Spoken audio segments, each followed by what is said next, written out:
Welcome, everybody, to another episode of Your Spiritual Journey. This is Dr. Bob, and this is the space and the place where we talk about things important to your soul. And just as an aside, please like us. If you're watching us on YouTube, please subscribe. It helps us stay on the air. So today's guest is Happy Ali, and we're happy to have him with us. He is the author of the Intuition Bible, How and Why to Tap into Your Inner Wisdom. He has a BA degree in psychology from UCLA. He is a prophetic dreamer, a certified master NLP practitioner, and I'm going to ask him about that later, a certified master clinical hypnotherapist, and a host of the Happy Insights podcast. Happy's spiritual journey began in 1995 when he dedicated his life to the exploration of metaphysical disciplines after a near-death experience. He now teaches and shares the subconscious manifestation methodology that he created globally. He lives in Los Angeles, and you can find him online at happyinsights.net. And as always, I will have his contact information and all of his social media contacts on my website. So, Happy, as we always begin the podcast, I'm going to ask you to relate your spiritual journey from childhood until now, and then I'll ask you some questions. I'll only interrupt if I think there's something the audience might need clarification on. So the mic's all yours. Well, first of all, thank you so much for having me on the show, Bob. I really appreciate it. And thanks for the warm introduction. I want to give you that answer in the most concise way as possible.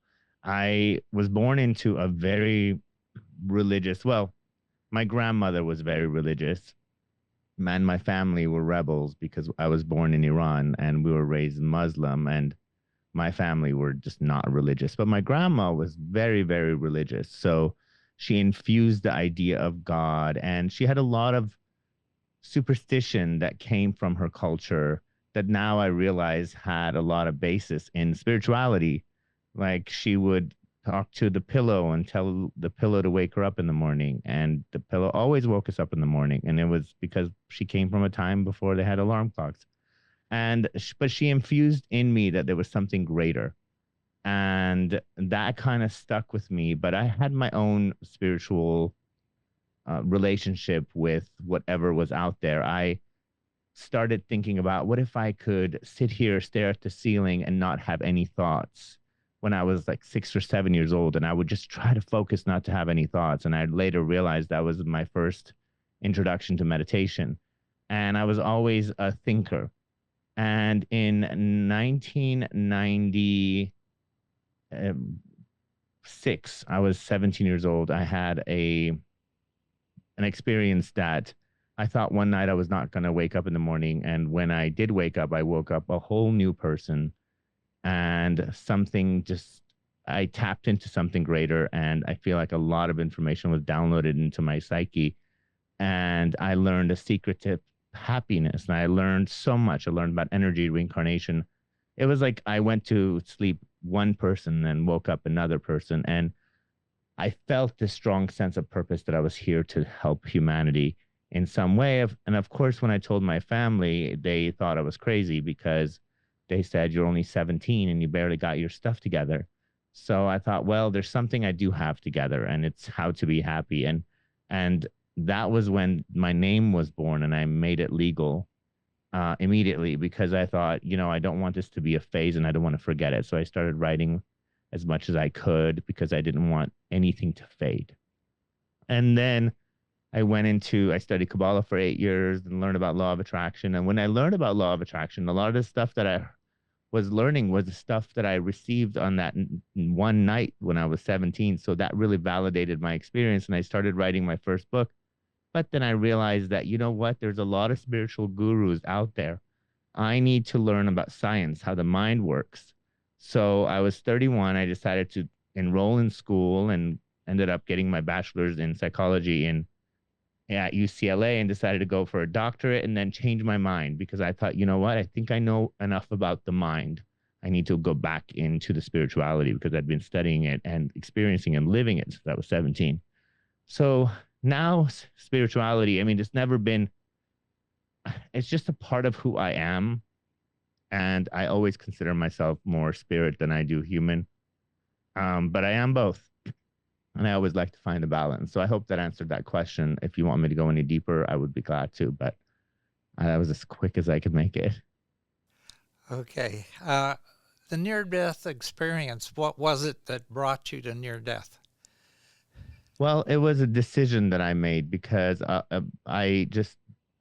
everyone I met, all my friends were older because I was wise for my age, and they all had the same problem. Everybody had the same problem. And it was the same problems. They had relationship issues, money issues, just life issues, and they were just sick of dealing with it. And they were much, much older, like 20, 30 years older than me. And I thought, God, am I going to have to go through this for the rest of my life? So I thought, maybe it's time to just end things. So it was a self-induced near-death experience. And I had what I don't recommend to anybody doing, but I cooked a bunch of pills that were deadly in my spaghetti and decided to eat it. And then I got a call from my mother, who lives halfway across the world, saying she had a dream that I was not eating well. So as a, promise to her that I made during that last phone call, I decided to eat the last bit of my food, and it kicked my gag reflexes in, and I threw up, but I thought I was going to die anyway. So I just passed out. And during that, I think I released all resistance and tapped into something greater. So for me, I had an experience, but I think my body didn't go through the death process the same way that my mind did. And then I just woke up completely like a new person, as if I was someone new. So it was not, I didn't have an accident or anything. Okay, so most of your family is in Iran, is that correct? Every single person, yeah. So my mother and I moved here, and then she moved back we moved back when I was 15, and then I moved back alone when I was 16. So wait a minute. You moved back to the U.S. at age 16 on your own? Yes. So who did you live with, or how did that work? I had a really great friend who let me live in her garage for a while, and then I got 2 jobs and rented my first apartment. My ID said I was a year older, so I was able to get a lot of, because as soon as I turned 17 legally, I was 18, so I could do everything. Okay. I know that diplomatic relations between the U.S. and Iran aren't good, to say the least. So Nope. It seems to me you might have had some issues in this travel back and forth, but No, I was a legal resident, so I could move about freely. I moved here when I was 10, so we were legal. So once you have any kind of when you're a permanent resident anywhere, you can come and go as you please. The problem was that I was very young, and getting out of my parents' clutches was harder than anything, government related. okay, you are a certified master NLP practitioner. What is NLP? NLP is studying and understanding the language of the subconscious and knowing how to work with the subconscious, because the majority of our programming or the way we operate is through the subconscious mind. And if we understand better how it gets programmed and how to access it and how to bypass the conscious mind to be able to tweak the subconscious mind in ways that are more beneficial to our lives, then that our lives improve greatly. And that's what NLP is, neuro linguistic programming. And it's from the mid mid 19th century. So it's neuro-linguistic programming. Yes. Okay, I just want to make sure It's I have amazing. that It's right. amazing. It's like shortcuts to your brain, but you have to really understand it. And some of it just feels like it's too easy to be true, but it really did. I mean, I studied psychology at UCLA, and I felt like I learned more shortcuts and ways to, you know, have breakthroughs with my clients from my NLP than I did at psychology. But I think every piece is really important, and I'm one of those people that likes to understand everything because I feel like we are not just one thing. It's a very holistic approach to healing. That's why I did psychology, NLP, somatic work, and all the different types of spirituality that I've been studying my whole life. Plus the stuff I receive on my own when I go within. Right, right. Okay, I've got a ton of questions. In reading your book, there's a story toward the end of part one that has to do with some of your relatives over in Iran who are not the believers in the kind of work that you do, and yet you got a phone call asking for your help with somebody who was having some problems with the spirit world. Could you tell that story? Yeah, it's funny because people are not believers until they need your help. And I have to say, my family have become believers in me, but they still are skeptical of everyone else. So my uncle had just recently died, and he died prematurely of COVID. And his sister, who was only a year younger, who is the non-believer, she's not a good coper. She is more of like a I'm going to repress everything kind of gal. And she was going to go visit him at the cemetery, and I got this dream. I had this dream. I don't know if I included the dream in the book, but I had a dream that she was being visited by like a bunch of important people. I called her up and said, "Hey, I had a dream that you're getting visited by a bunch of people." She's like, "Oh, I wish," because she's a big party person. She said, "I wish. It's COVID. No one ever comes over anymore." But I am going to the cemetery today with my sister, with my other aunt. And so that was the end of that. I said, have a good day. This is like early in the morning. Or her early in the morning, because it's opposite hours here. And she went to the cemetery, and I guess somebody was standing on his grave, and she lost her cool and started screaming. And I guess in some way went into some weird trance where she just became hysterical. And being hysterical is very common in the Iranian culture when you're dealing with death, like going nuts and letting it all go. So that didn't seem anything weird, but she started just not being able to function properly. And so my other aunt drove her home, and she said she lost her memory. She was like, who died? And she was just not like normal anymore. She got home, they got her to her bed, and then all of a sudden she started saying, wait a minute, you're here. And she started seeing her brother, and she was experiencing another dimension, and where she was seeing her dead brother and all the dead relatives. I want to say recent, but she said it was a room full of every single person. They were all dressed nice. They were all there with her. And she was really just in awe that everybody was there. Everybody was happy. Everybody was fine. And they were just there. And she was talking about it. And everyone around her is just listening. Now, the aunt who was there, she's very well versed in this topic. So she was trying to get descriptions out of her, like, what are they doing? What are they wearing? What are they saying? Meanwhile, her husband's having a freak out because his wife is going insane in her mind. And he thinks that if she keeps continuing to talk to them, she's going to go wherever they are and she's going to die. And so they basically kick my other aunt out. And then they bring her back to here, but her conscious and subconscious were having a hard time dealing with what was happening. So her memory was completely shot. If you've seen Finding Nemo, Dory who's a little fish that forgets everything. She has no short-term memory. That would be the best description of her memory. And she was forgetting who died. She knew who she was talking to, but she didn't know anything. She said, and she kept saying, who died? Who died?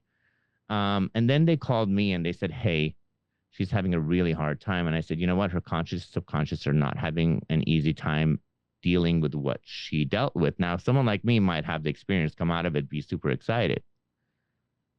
But she was having cognitive dissonance, which is when things just are not meshing. So I said, put her to sleep and she'll be fine. And then her brain will stitch it together. So they put her brain to sleep. They put her to sleep and they gave her sleeping pills. And when she woke up in the morning, she was absolutely fine.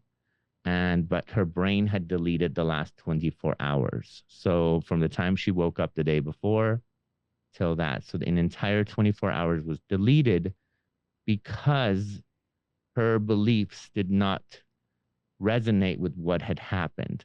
And the conscious mind and the subconscious mind, they overcompensate. They want to make sure that you don't accidentally remember that event. So they kind of removed everything that led up to the event and all the way to the end of the night.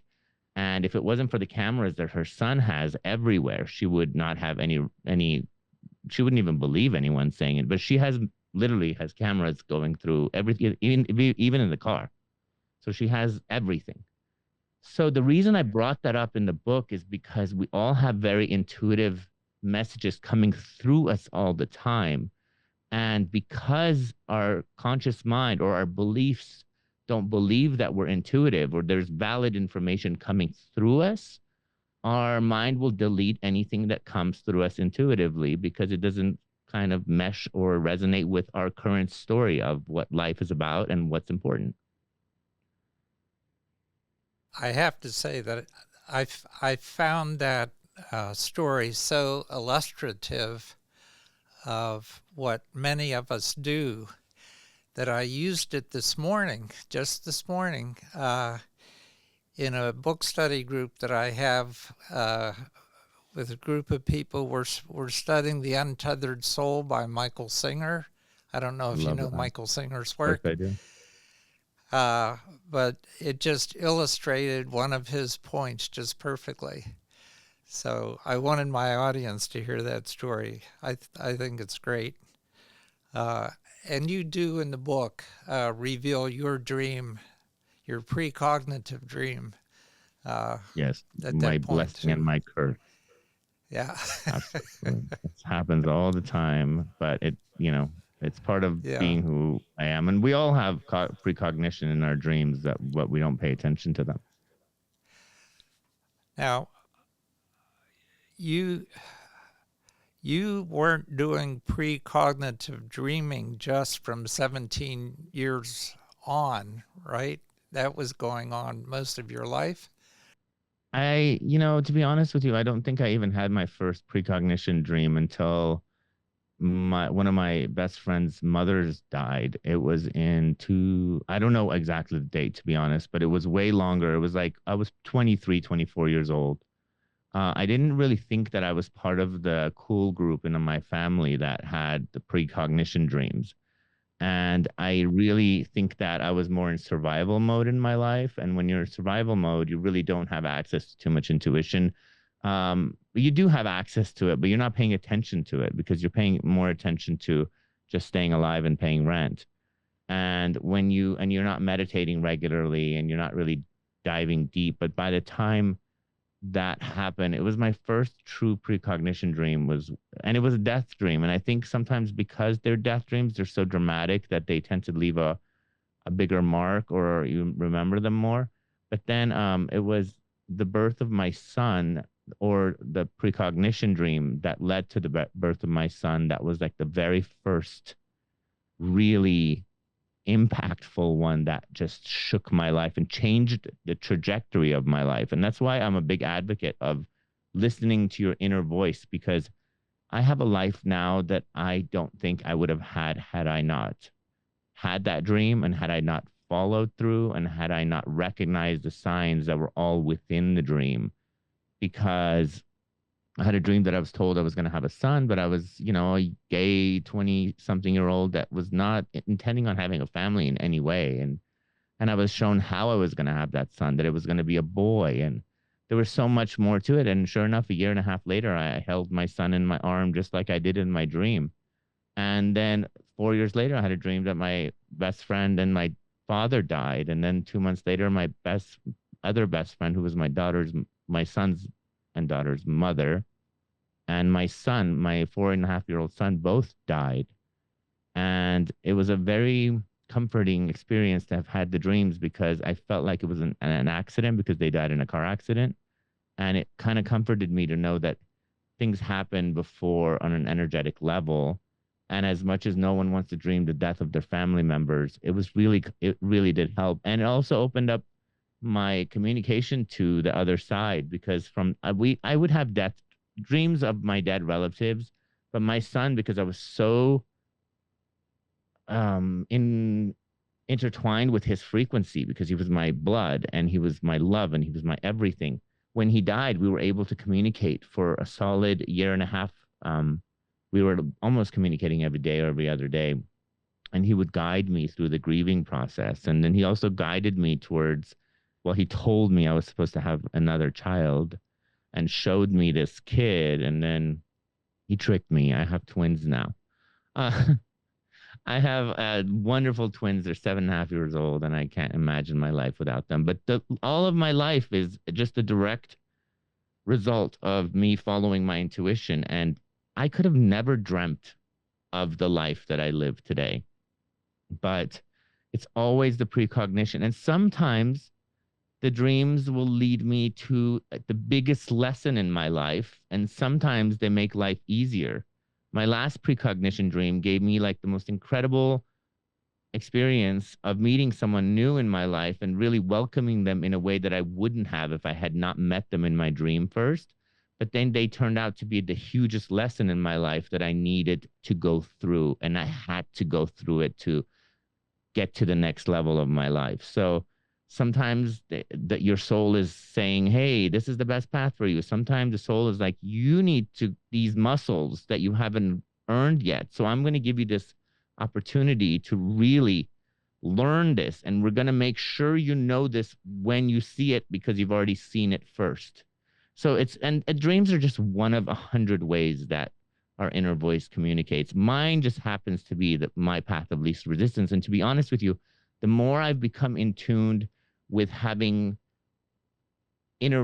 speaking to my inner self during my waking hours, the less it's been in my dreams.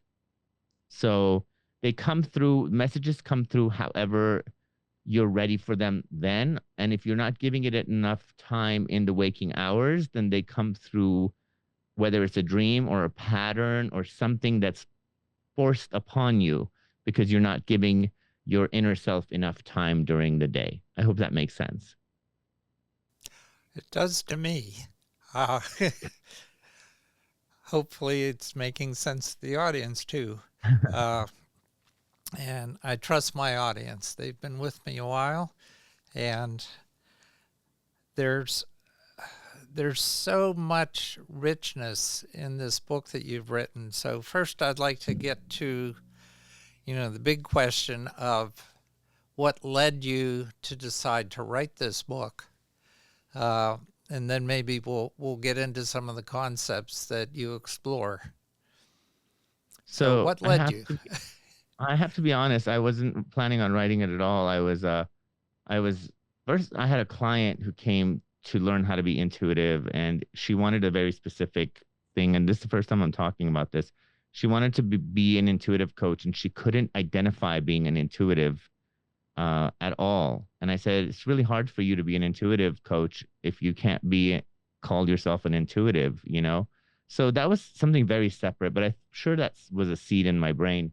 But one night I was writing this book called The Heart Lens, about seeing life through the heart's eyes and perspective. And I said a prayer, said, hey, let me be of service to the world. And what does the world need to hear? And let me use my body as a vessel. And I woke up the next morning with 15 chapters, which I thought was the whole book, of a book called How to Tap into Your Inner Wisdom, which was later the title was changed to The Intuition Bible. And I wrote down and sat pretty much most of it in about 3 weeks because it was already ready in my brain. But as I was writing each chapter, new chapters would just pop out of nowhere. And I would get so frustrated because I was so ready to be done with it and let it just have its own life. So I was like, if you're going to make yourself so long, find your own publisher. I'm not doing any of the work. Like, I'll do the minimal amount of work. You have to do the work because you were somebody else's plan or my inner being's plan. And it did. It found its own publisher. Everything just came really naturally about the book. And it was literally the path of least resistance with the least amount of physical effort. Now, I'm not going to say I didn't take any physical effort, but it was always inspired action.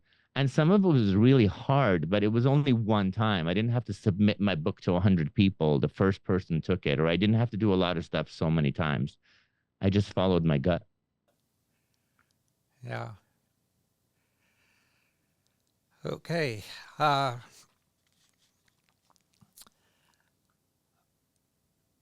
In the book, you talk about us being multi-dimensional beings in a multi-dimensional world. So how does that work? What's that Well, it's really mean? easy to see it. Well, it's easy to see ourselves as a three-dimensional being in a three-dimensional world because we are aware of our physical body.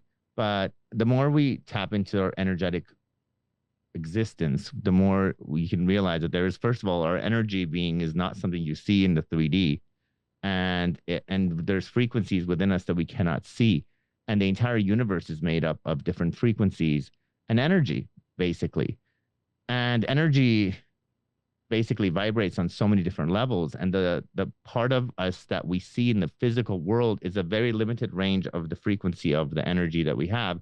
Now that same energy, which is us, vibrates on a lot of different frequencies.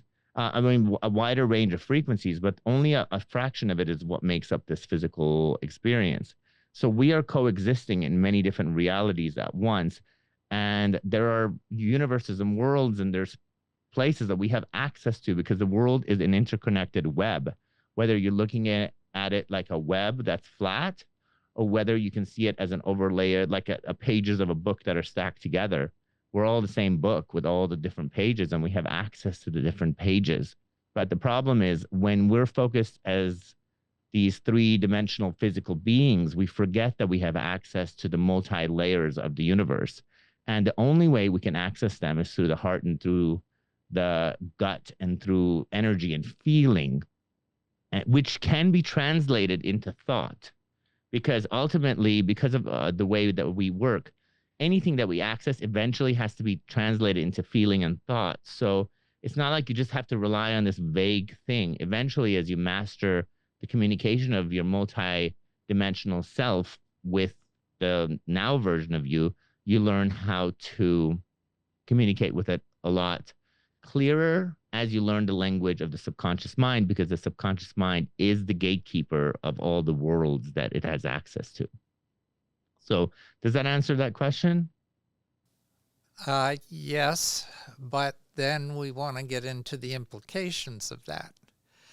For instance, Okay. if I'm a multi-dimensional being and there are multi-dimensional worlds out there, then while I'm in this form, in this body, in this physical world, and if there is no time and space, which I'm assuming you agree with, then I'm also existing as other entities in other worlds at the same time. Yes? Absolutely. And I mean, I know there's no time and space because of my precognition and premonition dreams just alone, which shows that I can see the future. And my children who are tiny, they don't see it as anything weird that daddy sees the future. They're like, oh yeah, daddy, I sometimes I need to go to sleep. I need to find something out. And they just let me go to sleep. But we do exist on so many different versions. Now, you can talk about just the physical aspect of you, the different reincarnations of you that are existing simultaneously across the multiverse at the same time, which are linked together by your soul. You can talk about all the other beings that are out there that are also extensions of you, like your higher self, and your guides, your, all collectives that are have the best intentions for you, that are vibrating on a similar frequency as your higher self. They're beings on other, star systems. There's so many different versions of consciousness that are out there. Now, we have access to every single point of consciousness in this world because we are not separate from it. But the key is how to summon it, or how to tune yourself into that frequency of that particular version of reality, whether it's you or another consciousness that you want to have access to. And it's really important to know that first, you got to master the language of the subconscious. How does it talk to you? And how can you move the conscious mind aside? That's going to be the first thing. That's why every exercise in my book, at first I say, don't try to talk to aliens. Try to work with your subconscious. Learn the language. It's almost like learning how to watch, how to turn on a television for the first time and then changing the channels later.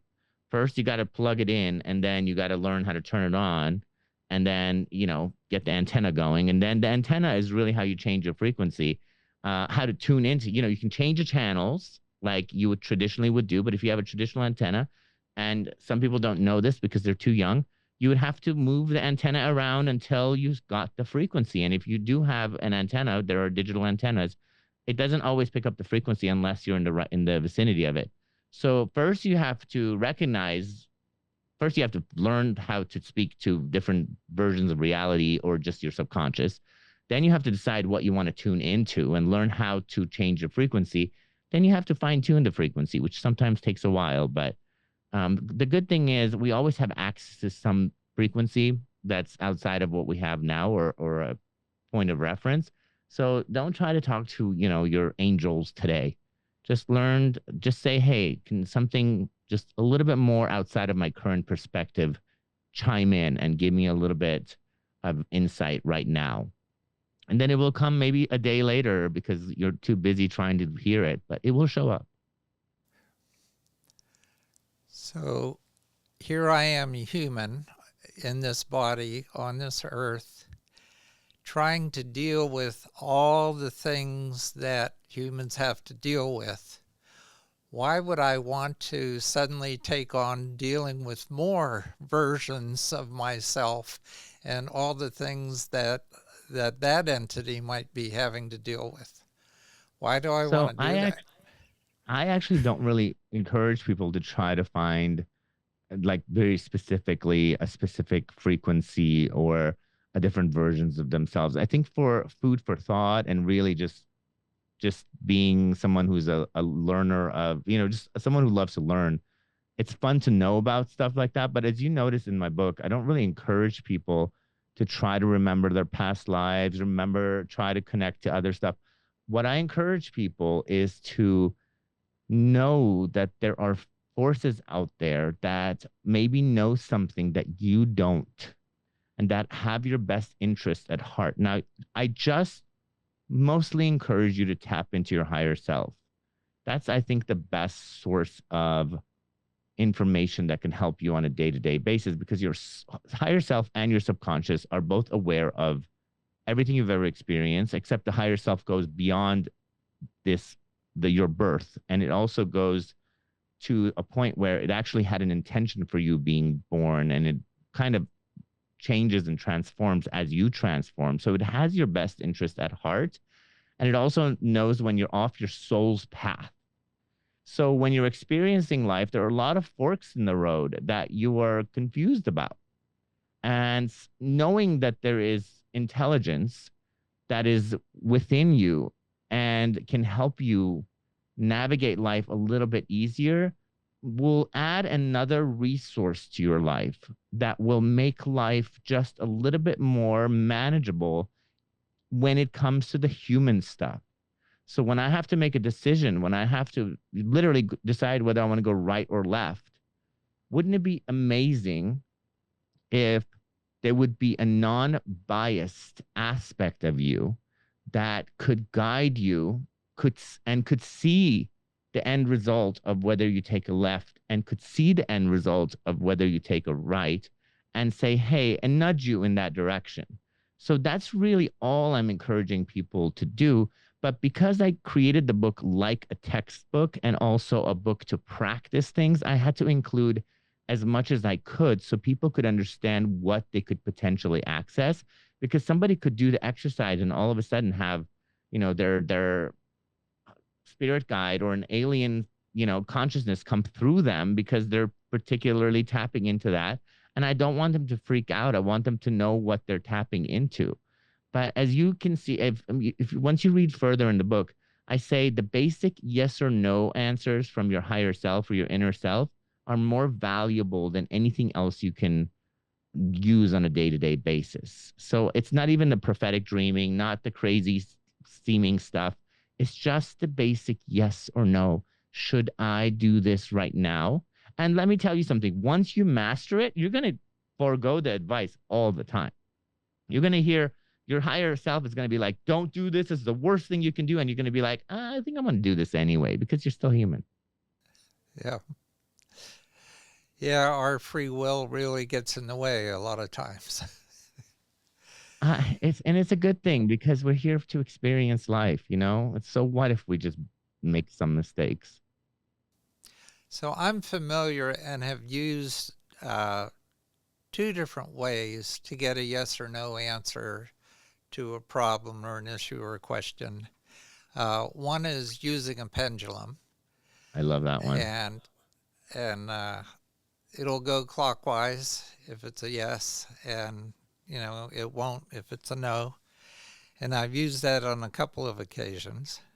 Another has to do with holding your arm out and having somebody put pressure on it. And if you tell a lie or you're telling the truth, or if you're channeling a yes or no question, it'll depend on whether or not they can push your arm down or not, how much resistance is there. So those are two things that I'm familiar with. So what is your way of determining these answers?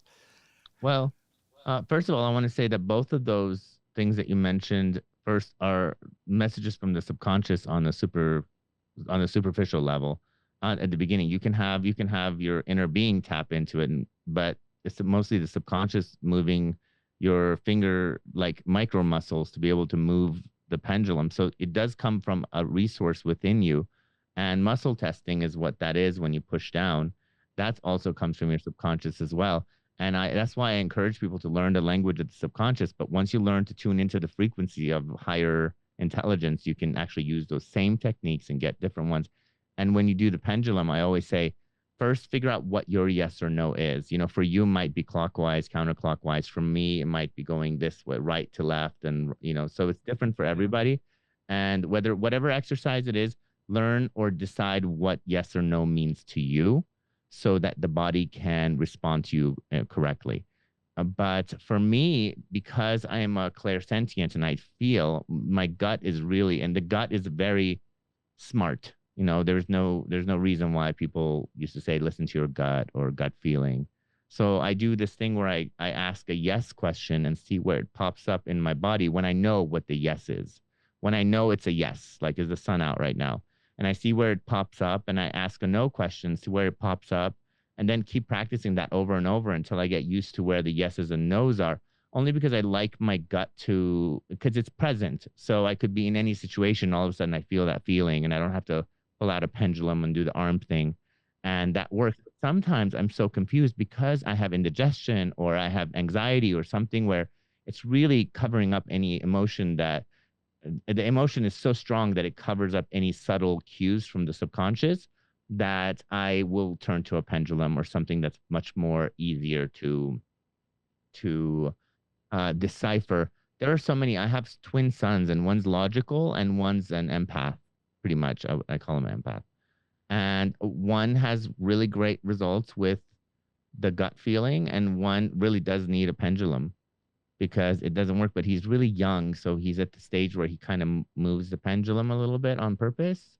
So I don't think, yeah. So I'll tell him to like pull from a deck of cards or something. I'll be like, here's the angel card. Just pull, if you have a question, just pull from there. I have to see because I know he will. your underlying agendas really do interfere with your intuition. And when you want an answer the way that you want the answer, you will do everything possible to either override the messages or color it the way you want, or just make it not come. Because ultimately, we are the driver. The conscious mind is the driver in this car. And it will do everything to justify everything to get its way. And that's why meditation is really helpful. And yeah, so that's one of my techniques, but there's so many more. That's my favorite one. Yeah, that whole idea of your attention being critical and then you trying to put your belief or your interpretation on it rather than trying to look at it objectively and receive the answer for what it is. I was at a conference this weekend and we were talking about the fact that there are some mediums who insist on interpreting the information for you rather than just delivering the information and allowing you to determine what it means.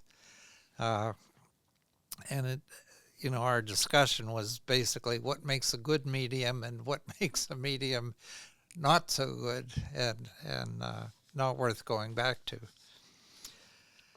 Yeah, and because they sometimes think it's silly, or when I do hypnotherapy, I do this type of hypnotherapy where people come to me with about 3 or 4 questions, and I take them as deep as I can take them, and then I ask them their own questions back from them.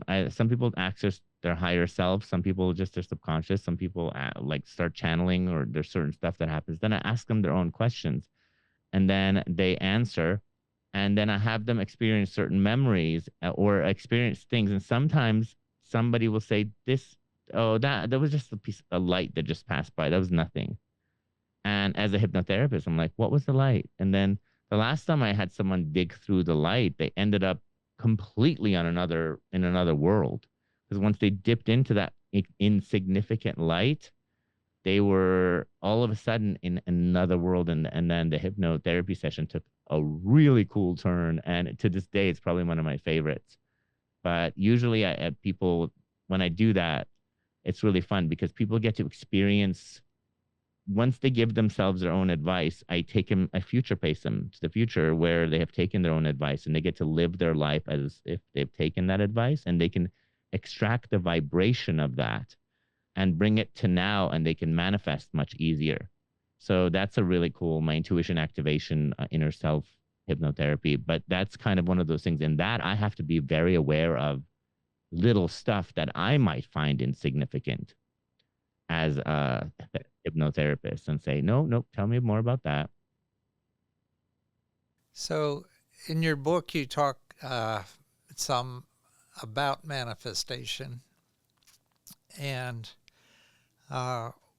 what is it in your life that you've been able to manifest that was intentional manifestation? And have you manifested some things that weren't your intent?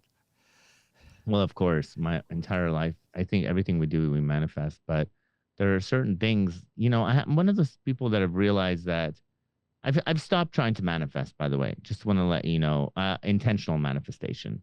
I don't sit there and say I need, because I've come to this place of knowing deep inside that if I tune into the frequency of my soul and let go of my worries and just live and be present, everything that I need shows up as I need it. And I don't need to be the conductor of the show. And I'd rather have someone much smarter, which is my higher self, do the orchestrating and me be neutral and tap into the cues. Whenever I hear, hey, get up and leave the house, or go out right now, or do something, I follow my instincts. And I don't really try to force things to happen, because because I'm one of those people that when I try to make something manifest, it's usually something that is just a little bit, it's not coming easy at that time. And I've learned that when I do that, it's when I bend the will of the universe, because I am a powerful being, as we all are, it comes with repercussions. Because if the universe says, okay, I'll give you what you want, but are you sure that's what you want at this moment? And You might not quite be ready for this, but because you're such a good manifester, I will bring it to you now. But the lessons that you were supposed to learn, or something you were supposed to, the things you were supposed to get ready for before you had this thing, you will have to learn afterwards. And the afterwards sometimes is a little bit more difficult. And so after some of my biggest manifestations that I really did there, and I did the work, I lit the candles. I spent every day thinking. I just was there and I did it and I got it. And then I realized, oh shoot, maybe I should have just let it happen a little bit naturally. So then I experimented with wanting stuff, putting them in a box or writing stuff down and saying, bring it when it's ready. And when those things come that way, I feel they last longer. There's less work and it just falls into my lap in a way that it didn't before.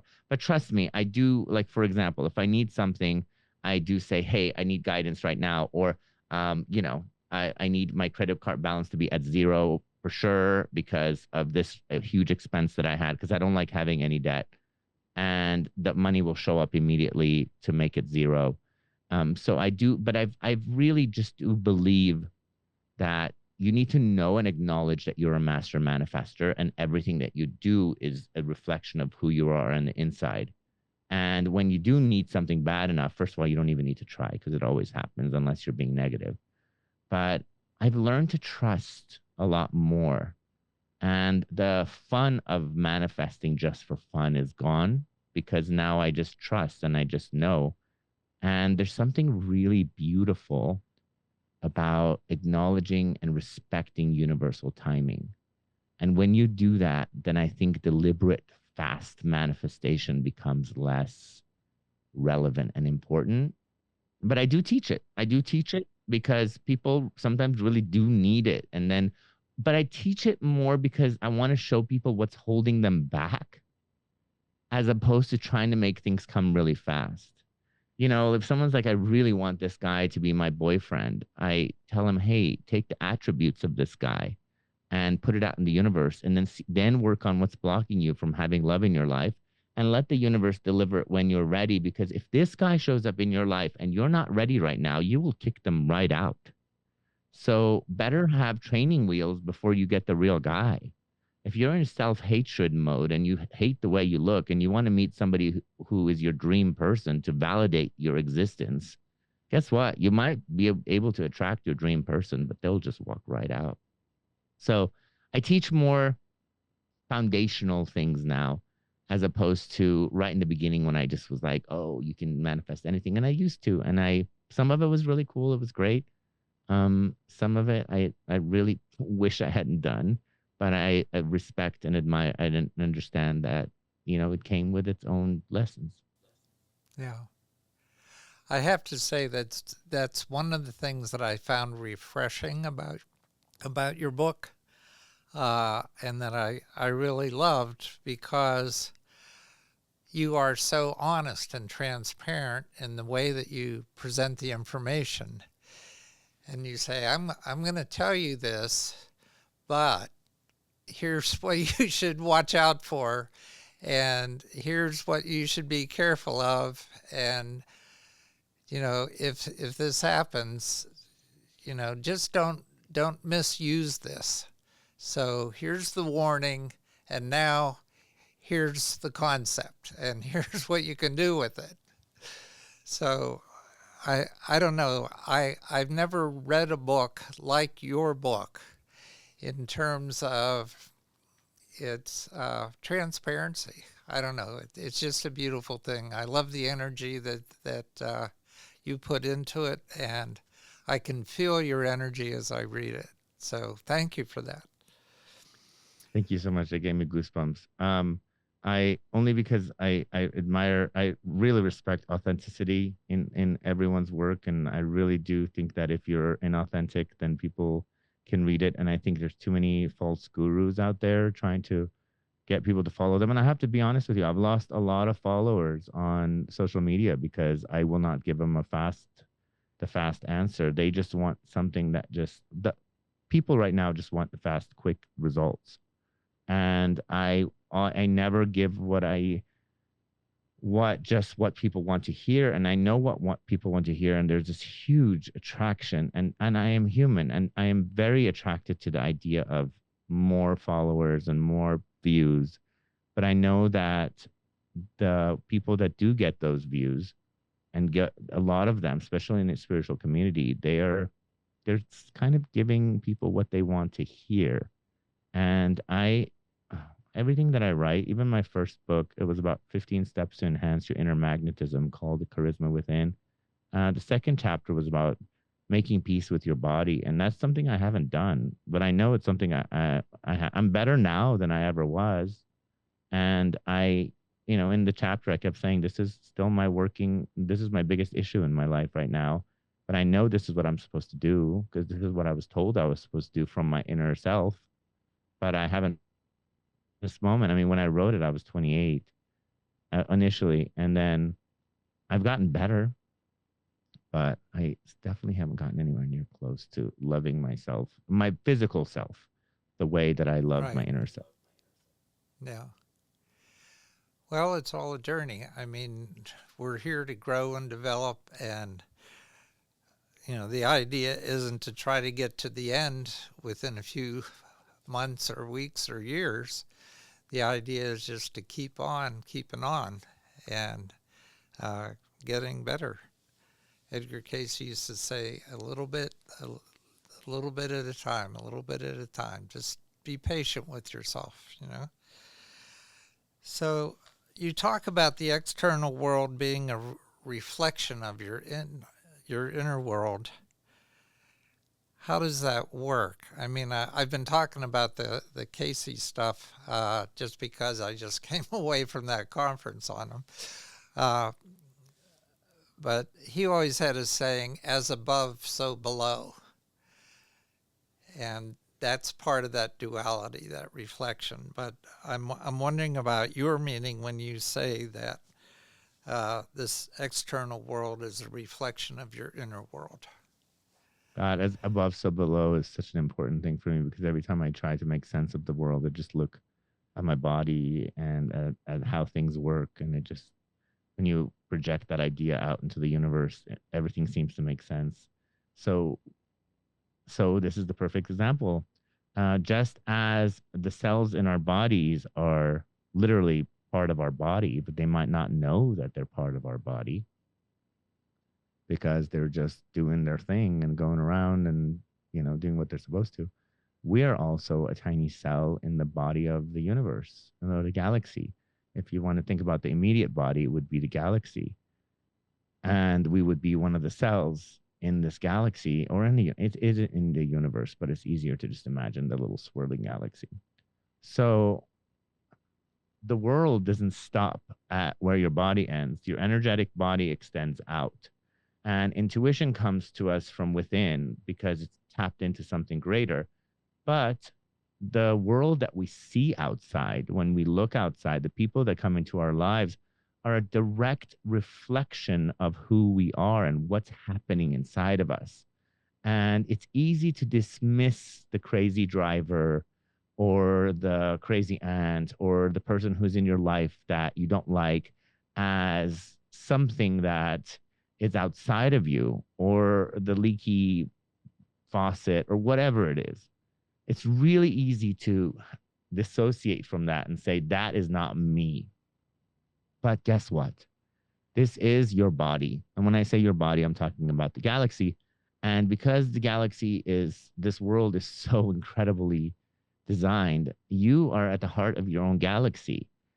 You're reflecting this projection, and the world is just reflecting it back to you. So a lot of times, especially when you don't listen to your intuition and don't take the 10 minutes a day or 15 minutes a day, or don't take the course that teaches intuition and allocate a certain amount of time to listening to your inner voice, the world says, all right, so you're not a good dreamer. You're not a good, you don't meditate. You don't do this stuff. So we're going to give you what you need to hear in your outer world, which, whether you dream or even when you do meditate, it's still a reflection.